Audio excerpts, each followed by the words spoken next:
22 अक्टूबर 2024 से लेकर 24 अक्टूबर 2024 के मध्य रूस के कजान में ब्रिक्स शिखर सम्मेलन का आयोजन किया जा रहा है और इस ब्रिक्स शिखर सम्मेलन के परिप्रेक्ष्य में ही आज के लेक्चर में हम ब्रिक्स के बारे में कुछ फैक्चुअल इंफॉर्मेशन हासिल करेंगे। सबसे पहले हम नजर डालते हैं ब्रिक्स के इतिहास पर।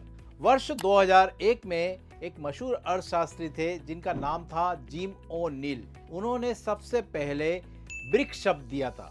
ब्रिक का मतलब यह था ब्राजील, रूस, इंडिया और चाइना। और जिम ओ नील ने उस वर्ष एक रिपोर्ट प्रकाशित की थी और उस रिपोर्ट में इन उभरती हुई अर्थव्यवस्थाओं की भविष्य की संभावनाओं पर प्रकाश डाला था और तभी से ये शब्द अस्तित्व में आया था, ब्रिक। पहला ब्रिक्स सम्मेलन की बात कर रहा हूं तो इसका मतलब यह है कि इसमें केवल ब्राजील, रूस, इंडिया और चाइना शामिल है। यह पहला ब्रिक्स सम्मेलन वर्ष 2009 में रूस के येकातेरिनबर्ग में आयोजित किया गया था। वर्ष 2010 में ब्रिक्स समूह में साउथ अफ्रीका भी शामिल हो गया और तब से इसका नाम पड़ गया ब्रिक्स, अर्थात ब्राजील, रूस, इंडिया, चाइना और साउथ अफ्रीका। ब्रिक्स की स्थापना को अगर हम देखें तो इसकी स्थापना का मुख्य उद्देश्य था कि विकासशील देशों को एक साथ लाकर एक मंच पर खड़ा किया जा सके, जिससे कि ये विकासशील देश आर्थिक सहयोग करें, आर्थिक तरक्की करें, व्यापार को बढ़ाएं, नए नए रोजगार का सृजन करें, लेकिन इसके साथ ही साथ पश्चिमी देश जैसे कि यूरोप और अमेरिका को भी चुनौती दे सके।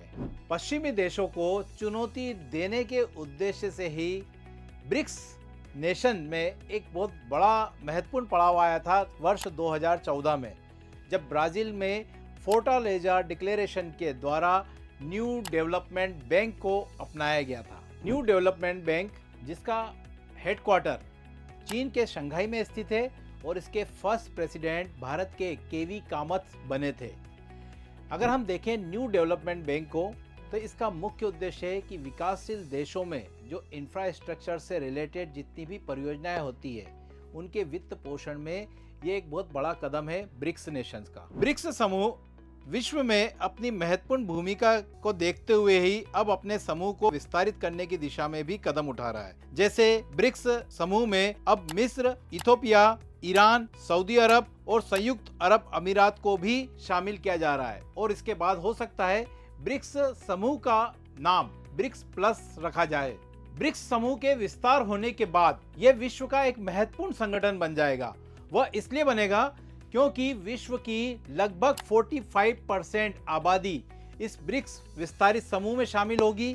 साथ ही साथ अगर हम ग्लोबल जीडीपी में देखें हिस्सेदारी इसकी, तो 28% जीडीपी में हिस्सेदारी ब्रिक्स विस्तारित समूह की ही होगी।